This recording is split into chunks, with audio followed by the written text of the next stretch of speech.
Mga ante at kuya, saan makakarating ang 5,000 pesos mo for 3 days, 2 nights with transpo, accommodation at pagkain? Dito lang yan sa Maniwaya Island, Marinduque. Ang tour package pala na ito ay inavail namin sa MJ Destination Travel and Tours at pinick up kami sa Mall of Asia around 10 p.m.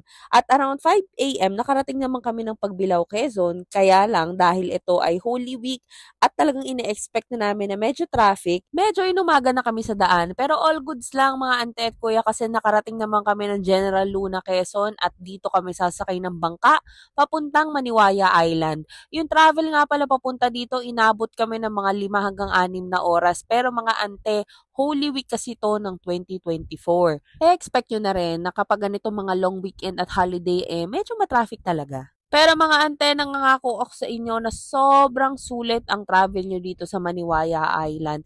Yung boat travel pala is around 1 hour lang papuntang Maniwaya at from afar, kitang-kita mo na ang ganda. Oh, kita nyo ba yan? Sa totoo lang mga ante, yung mga ganitong klaseng holiday ay talagang dapat tinitake advantage nyo na. At kung hindi nyo pa nga narinig yung Maniwaya Island, ito na yung sign mo, ante. Siyempre, ikaw din, kuya. O, kita nyo ba yan? Sobrang ganda niyan. Mga bandang alas 10 na nga ng umaga nung nakarating kami dito. Kaya naman yung breakfast namin naging brunch.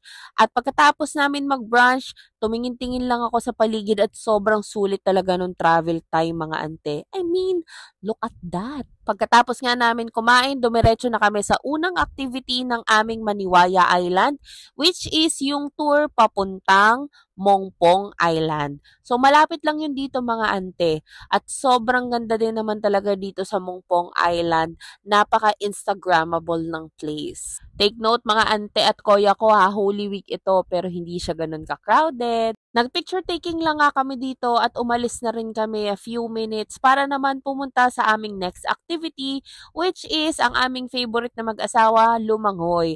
Mag-snorkel dito sa isang part near Maniwaya Island at talaga namang napakaganda ng underwater scenery dito sa Marinduque. Look at that. After nga niyan, bumalik na rin kami sa may Maniwaya Island para naman i-avail ang aming syempre lunch. Binubusog talaga kami ng MJ Destination Travel and Tours. San ka pa? Kasama na yan sa binayaran mo, pati lahat ng entrance fees.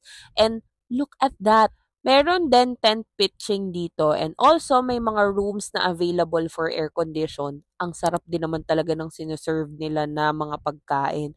At syempre, since turista mode, hindi mawawala ang picture-picture. Sorry na mga ante at kuya ko, bibitinin ko muna kayo ng kahit konti lang. Kaya naman like and subscribe and comment for our Maniwaya Island Shorts Part 2.